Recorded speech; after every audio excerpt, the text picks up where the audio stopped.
The Roman Republic had evolved into an expanding force that refused to stop. With every war, every victory, and every new territory, Rome moved closer to a dominion the ancient world had never seen before. This is the story of the republic that conquered the world. After overthrowing its early kings, Rome fought strictly to survive.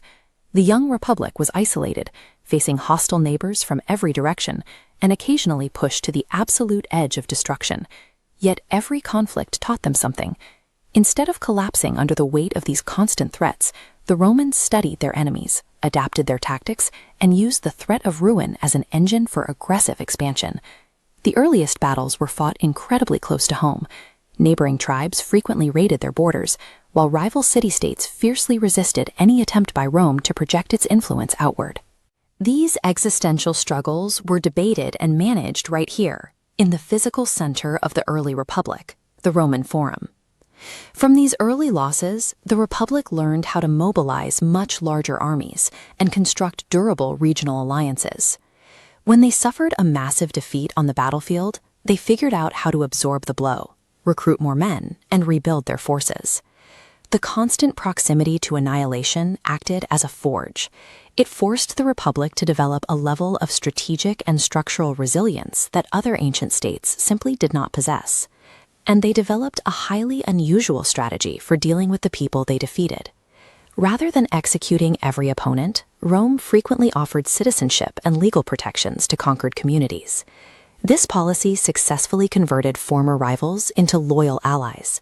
Over time, those who once fought against the Republic were integrated, becoming taxpayers, soldiers, and Romans. By expanding its pool of citizens, Rome built an inexhaustible military machine. They could lose tens of thousands of men in a single campaign and quickly raise a massive new army, outlasting any adversary in a long war of attrition. But funding and fighting these constant wars created immense strain back home. The Republic was sharply divided. Plebeians, ordinary citizens fighting the wars, struggled against patricians, elite families hoarding political power. For generations, plebeians demanded legal protection, staging mass protests and refusing military service until granted a real voice. Slowly, they forced the aristocracy to share power. This internal class friction didn't tear the city apart.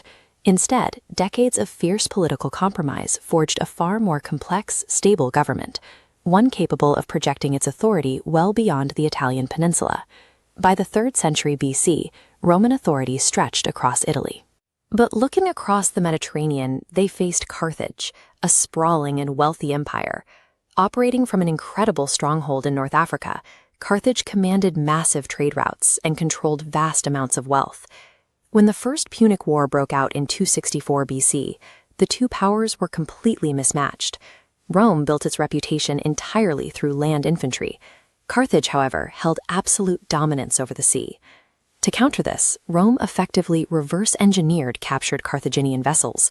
They constructed a massive naval fleet from scratch, retraining their infantry for naval combat. After years of grueling conflict, they forced Carthage to surrender. Rome proved they possessed a terrifying ability to rewrite their own military doctrine to neutralize an enemy's greatest advantage. This map of the ancient Mediterranean shows a drastic shift.